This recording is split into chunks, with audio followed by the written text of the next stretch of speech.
As you kind of have been able to maybe take a deep breath and reflect back on your second season, what are some of your thoughts? The wins and losses weren't there, but, I always judge how our season goes by our players getting better. Are we making some strides on the court as far individually and also, in the classroom? And I thought, I'm happy with both areas. And we're going to continue. Obviously, we can continue to work better as we move into this spring, get into the spring workouts and then also into next year. What are some of the things that the team did right this past year? We brought in so many new players, and I think the thing that the hardest thing to teach a bunch of new kids that come from junior college or high school is the Division I mentality.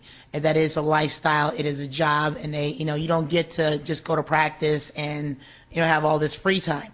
So the one thing I was proud of these kids with is that they stayed with it, and they kept we kept educating them on different things, but they.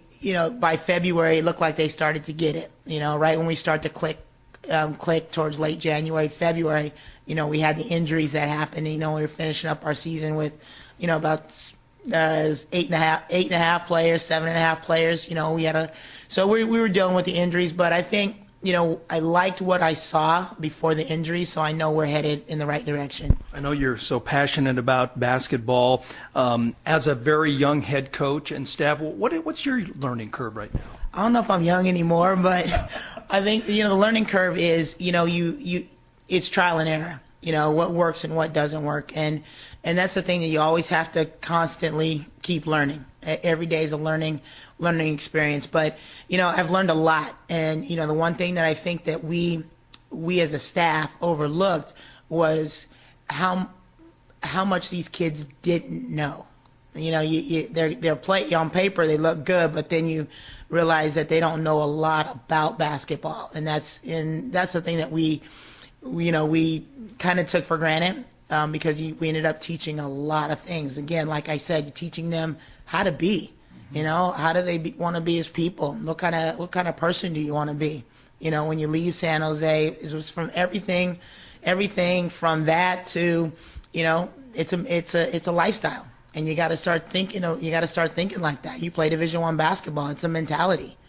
It's also a lifestyle, really 12 months out of the year. So with the conclusion of the WAC tournament a few weeks ago, and you will not have team workouts until October, what does the team do between now and then? Well, actually, we gave them 2 weeks off, and we start up again on Monday. This upcoming Monday, so we'll go for 6 weeks where we're working, we're lifting, they're doing some agility, and then we're also getting now it becomes taking each person, being able to work with them one-on-one on the basketball court to work on their weaknesses, and that's what we're going to focus on because for us this offseason is about getting better as individual players. Recruiting, how's that look right now? What are some things that you're I guess dreaming about or thinking about or planning? Yeah, the recruiting's going great. We have 12 players coming back, so that's nice. And this will be the first season where we go in with our own players. These are the players that we handpick, but having 12 players back who've been under my system for a year and some of them 2 years is awesome because now we have that veteran leadership that we've been looking for. So now when we bring new kids in, they're going to understand this is how we do things at San Jose State. And we're looking, and with 12 kids back, now we're filling in pieces. We got to sign a point guard. We've got to have a kid that's got a high basketball IQ because we got 12 players and we need a floor leader to lead them. So we're really actively looking at a couple point guards, and we also need a dominant big. We need somebody to dominate the paint, just own up the paint on both the offense and defensive end. We have a couple people in mind for those positions, but those are the two big positions we need to fill. I'm sure you're always looking at players' reactions as far as what they're doing well, what they're not doing well. You mentioned the high overturn this year. You brought in so many people that their eyes have, I'm sure they realized that it wasn't maybe as easy as they thought. How was the team's reaction knowing that the wins didn't come in and how much work they have to do? They were frustrated. Anybody's gonna be frustrated when you're losing, but it's our job as coaches to stay positive and keep them looking toward the future.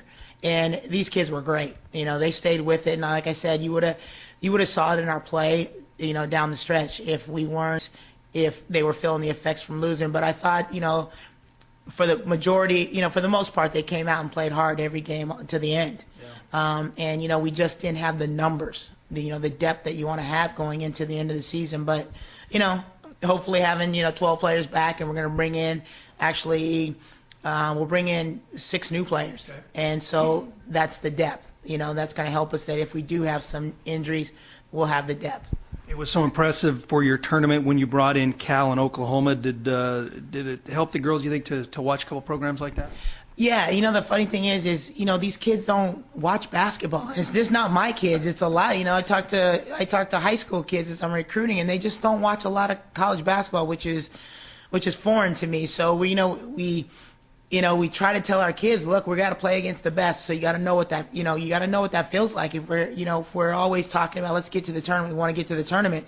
This is what you're going to face. So we'll continue to play, some of the bigger schools out there, because they need to understand this is what it takes. But there's kids at that level, dealing with the same. There's coaches at that level dealing with the same thing that I'm dealing with. All right, before I let you go, the women's NCAA tournament is at their midpoint. Some upsets. What your thoughts on the big dance? Tournament's going well. It's been fun to watch. It's been fun to watch. Some of the mid majors, come through and knock off some of the the big schools. It's been a lot of fun. But actually, I'm going to be heading to Oklahoma for the Sweet 16. But I'm cheering for Oklahoma, so I hope to follow them to the Final Four. So that's who I want to win it. I appreciate your time. Thank you.